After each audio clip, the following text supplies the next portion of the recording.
हे friends, तो आज हम पढ़ने वाले हैं चैप्टर 5 क्लास 9 की साइंस का the fundamental unit of life, जो कि बायोलॉजी का एक चैप्टर है। इसमें हम देखेंगे सबसे पहले discovery of cell. Robert Hooke first discovered cells in 1665 using a primitive microscope to examine a slice of cork. Robert Hooke ने सबसे पहले सेल को देखा था। इन्होंने जो ट्री का कॉर्क होता है उसकी सेल्स को सबसे पहले एग्जामिन किया था और देखा था ये टाइनी टाइनी स्ट्रक्चर्स हैं। ही नोटिस्ड हनीकॉम लाइक स्ट्रक्चर्स। उन्होंने छोटे छोटे हनीकॉम के जैसे स्ट्रक्चर्स देखे थे। आगे हम देखेंगे, आप उनका माइक्रोस्कोप देख सकते हैं कैसा था और उन्होंने कहाँ से वो कॉर्क निकाला था। तो सबसे पहले हम देखते हैं इसमें 1665 में उन्होंने ये टाइनी स्ट्रक्चर्स देखे। फिर 1674 में एटॉन वैन ल्यूवेनहॉक ने ऑब्जर्व किया कि यही सेम जो स्ट्रक्चर था इन्होंने पॉन्ड वाटर में जो ऑर्गेनिजम्स होते हैं उसमें इन्होंने देखा। उसके बाद 1838 में मैथिया शेल्डन है, उन्होंने भी देखा। उन्होंने मतलब ये कंक्लूड किया कि जितने भी प्लांट्स हैं वो सब सेल से मिलकर बने होते हैं। उसके बाद 1839 में थियोडर शेवान ने देखा था कि सारी एनिमल सेल्स होती हैं, जो जितने भी एनिमल्स होते हैं वो भी सेल से मिलकर बने होते हैं। मतलब यहाँ तक 1839 तक ये कंफर्म हो चुका था कि प्लांट्स और एनिमल्स और जितने भी माइक्रो ऑर्गेनिजम्स हैं, लिविंग बॉडी है, लिविंग स्ट्रक्चर्स है, वो सभी सेल से मिलकर बनते हैं। फिर 1855 में रुडोल्फ विर्चो ने देखा कि all cells come from existing cell, कि जो सेल्स हैं ऐसा नहीं है कि अलग अलग इनकी कोई ग्रोथ होती है, ये एक ही सेल से डिवाइड होकर अपनी ही जैसी दूसरी सेल्स को बनाते हैं। एंड 1970 में लिन मार्कुलिस ने बोला कि जो सेल होते हैं उसके अंदर छोटे छोटे से ऑर्गेनेल्स होते हैं और ये इनके अलग अलग डिफरेंट फंक्शंस होते हैं। अब देखते हैं what are living organism made up of. इसके लिए एक एक्टिविटी दी गई है एनसीईआरटी में, एक्टिविटी 5.1। उसमें आपको ऑनियन पील करके उसकी जो एकदम लेयर होती है, ट्रांसलूसेंसी लेयर होती है, उसको आप स्टेन करेंगे। स्टेनिंग हम इसलिए करते हैं ताकि जो प्रॉपर जो सेल्स होती हैं वो थोड़ी सी कलर्ड हो जाएं और वो हमको माइक्रोस्कोप के नीचे बहुत अच्छे से दिखाई दे, यानी कि डिफरेंट एकदम डिस्टिंग्विश सेल्स हमको दिखाई दे। तो उन्होंने फिर स्टेन करेंगे हम और उसके बाद हम उसको कट करके रखेंगे माइक्रोस्कोप के नीचे और देखते हैं। देखिए यहाँ पर जो स्ट्रक्चर दिखाई दे रहा है, ये छोटे छोटे से स्ट्रक्चर्स आपको ऑनियन बल्ब के दिखाई देंगे और यही स्ट्रक्चर्स को बोलते हैं हम सेल्स। अभी ये जो कलर दिख रहा है वो स्टेनिंग के कारण है। ये बल्ब का कोई अपना ही कोई कलर नहीं होता है, इसीलिए मैंने आपको बताया था कि स्टेन क्यों करते हैं। स्टेन करने से हमें जो सेल्स होती हैं वो अच्छे से विजिबल होती हैं और अच्छे से उनकी जो अलग अलग जो सेल वॉल्स हैं वो भी हमें अच्छे से दिखाई देती हैं। तो ये एक एक्सपेरिमेंट है जो कि हम करते हैं। ऐसे आप और अदर्स में भी एक्सपेरिमेंट कर सकते हैं। आप रूट टिप्स का एक्सपेरिमेंट कर सकते हैं, आप लीफ का एक्सपेरिमेंट कर सकते हैं, आपको ये सब देखने को मिलेगा। थोड़ा सा और डीप में समझते हैं इसको।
What are these structures?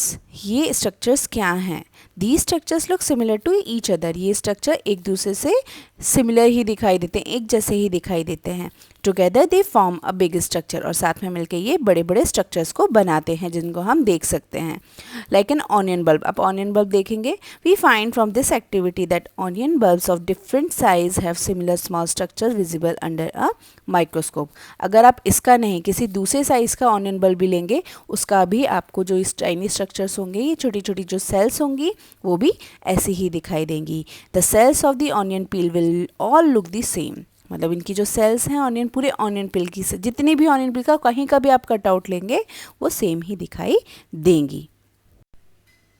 These small structure that we see are the basic building units of the onion bulb. ये जो आपको छोटे छोटे से स्ट्रक्चर्स दिखाई देते हैं यही इनकी बेसिक बिल्डिंग यूनिट होते हैं। And these structures are called cells, और इन्हीं छोटे छोटे स्ट्रक्चर्स को सेल कहा जाता है। अब देखते हैं various cells from the human body. हमारे ह्यूमन बॉडी में अलग अलग टाइप की सेल्स पाई जाती हैं।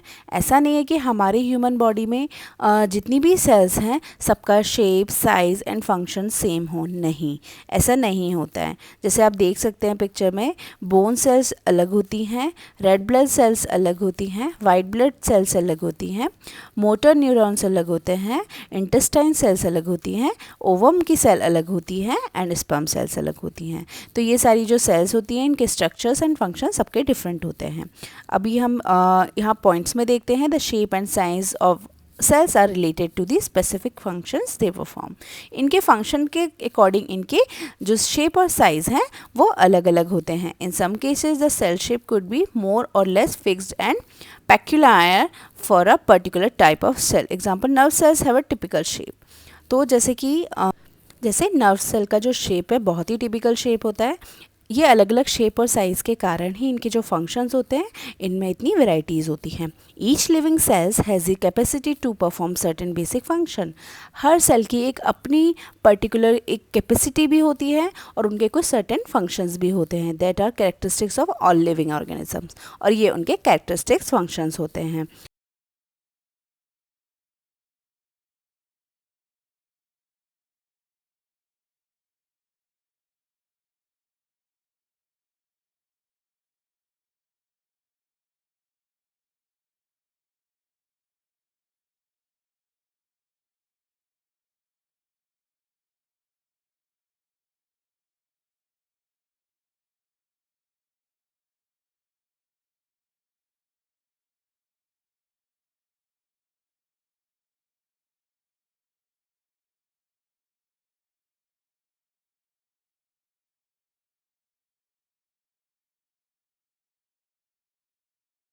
How does a living cell perform these basic functions?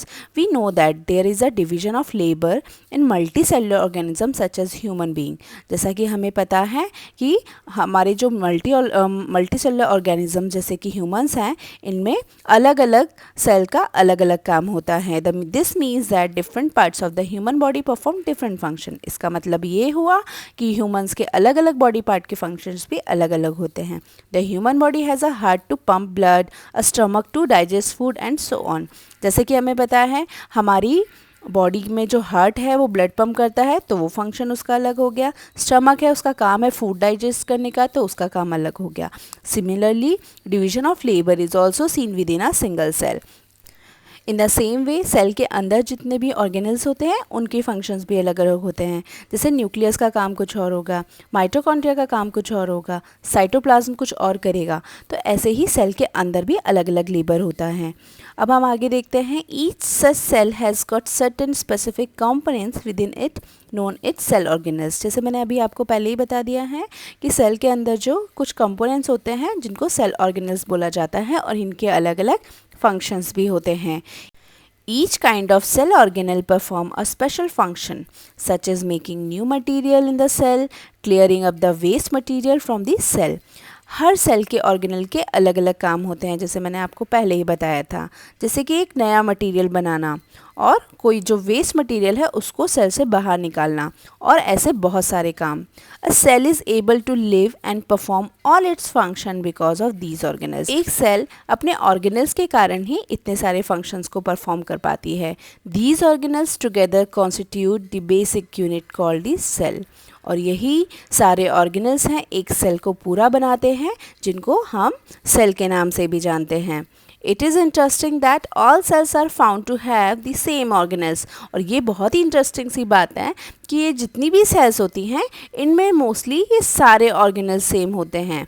No matter what their function is और what organisms they are found in. इससे कोई फ़र्क नहीं पड़ता है कि इनके काम कौन कौन से हैं या इन कौन से ऑर्गेनिज्म में ये पाई जाती हैं। तो यहाँ पर आपने बहुत सारे इंटरेस्टिंग से फैक्ट पढ़े सेल के बारे में। आई होप आप सभी को बहुत अच्छे से समझ में आए होंगे। और ये तो अभी सिर्फ इंट्रोडक्शन पार्ट है सेल का। इसके आगे हम उसके ऑर्गेनल्स के बारे में बात करेंगे, उनकी जितने भी ऑर्गेनल्स हैं उनके फंक्शंस के बारे में, वो कैसे बनते हैं, उनका काम क्या है और उनकी जो कैपेसिटी है वो क्या है। तो बने रहिए आप मेरे चैनल पे, इसी तरीके से और भी अच्छे अच्छे मैं वीडियो लेकर आऊँगी। और आप भी मुझे बताइए कि आपको क्या और मैं अलग से टॉपिक समझा सकूँ। तो प्लीज़ मेरे चैनल को लाइक करिए, सब्सक्राइब करिए और शेयर करिए ज़्यादा से ज़्यादा। तब तक के लिए बाय, थैंक यू।